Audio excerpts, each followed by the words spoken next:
We have, I think, through the first half, we've got some £4.3 million worth of orders in the pipe. And so that's through FY26 and FY27, and we can see the steady increase year on year.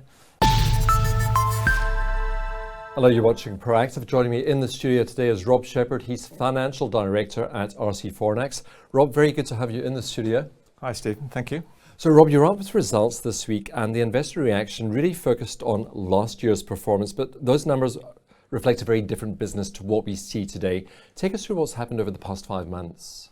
Yeah, that's absolutely fair. We changed auditor last year, and these are our first set of statutory accounts, which is a slightly more painful process to go through. And so these present our results through the end of August 2025. In the last 6 months, business has transformed materially. We've changed 2 of the 3 non-execs on the board. Between them, I worked out, I think they've got 65 years more experience and relevant experience in the defence industry than their predecessors, so that's really exciting for us. We've got a new sales director came in October, and so the rigour around the sales process and converting all of the exciting leads we see into orders has completely transformed. We have a new technology and innovation manager. We made an announcement, I think, at the back end of last year around some space work we're doing.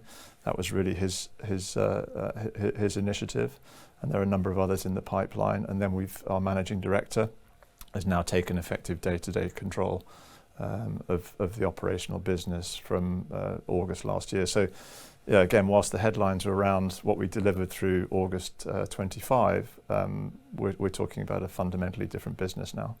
And we also recently chatted to your new chairman as well. Tell me how those changes have strengthened your execution and your governance, Rob.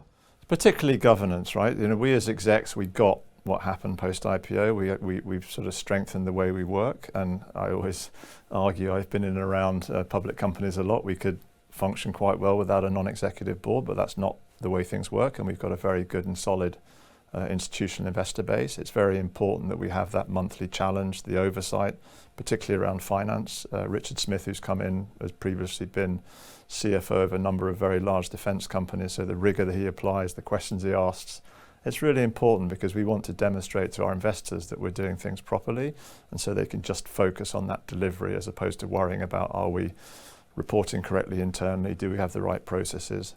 And likewise David, in terms of the rigour around the board and helping to make sure that strategy-wise we're on the right track. From my perspective, a non-exec, ideally someone who's done it before and who can help us make the mistakes that they've made previously. So it's that kind of learning and mentorship in some ways.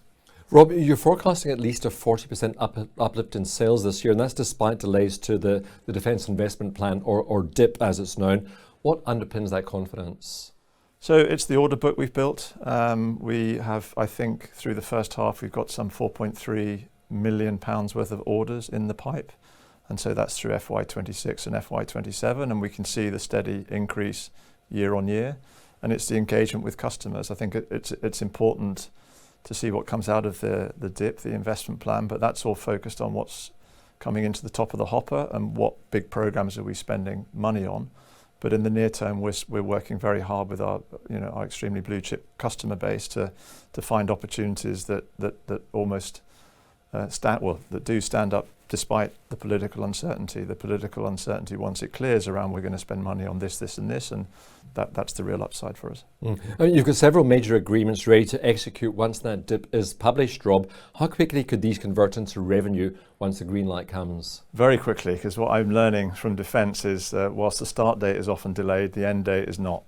And so there'll be huge pressure to get going once some of these major agreements in terms of investment into new technologies or investments into new platforms, they may have been delayed by 6 months, but the delivery date will be unchanged, and that creates a lot of pressure on our customer. But therein lies the opportunity for us. We've got a significant pool of available talent that we can help put to work to scale quickly. Rob, SME Procure now at MVP, or a minimum viable product stage. With tools like Smart Scope and Smart Team already delivering results also, how transformational could these be for margins and scalability? It's really exciting. I mean, a lot of talk, the political desire is there to increase spend amongst SMEs, to drive innovation, to speed up execution. And on the flip side, every event you go to and listen to SMEs, is you hear the frustration.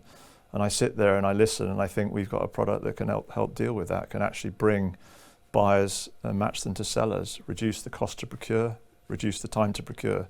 So it's transformational. The opportunity is undoubtedly there.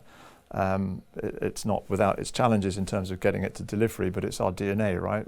We're basically taking online what we do offline. We've been putting heads into customers for 5 years. We've started building consortia. A couple of the recent contract wins we've had have been where we've pulled together companies from other countries and other areas within the UK and put together a consortium bid. And that takes time to do. What we're developing are tools that can almost do that instantaneously. We'll get to that in just a sec. You ended full year 25 with £900,000 in cash. You raised 2.1 million in December. How are you balancing financial discipline with investment, particularly as that AI adoption reduces external costs? That's really exciting.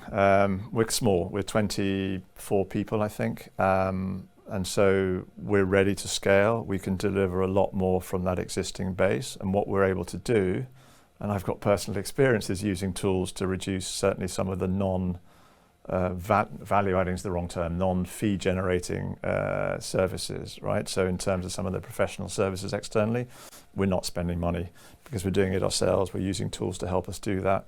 We're speeding up simple things like note taking, minutes, and other processes that are really enabling us to scale at speed and to work, do more with less. And it's all about improving efficiency. I mean, you're almost halfway through your 2026 financial year. What sort of milestones should investors be watching out for as the year progresses? So in the release earlier this week, we talked about line of sight on give or take 4.5 million, I think, with orders out the door and contracts and subject to contract. It'll be more of the same. So we're confident, that wouldn't meet the numbers that we're looking to do. We're looking to deliver somewhere just shy of guided somewhere shy of 6 million. We're very confident we'll do that, and subject to clarity around the dip, there's substantial upside off the back of that.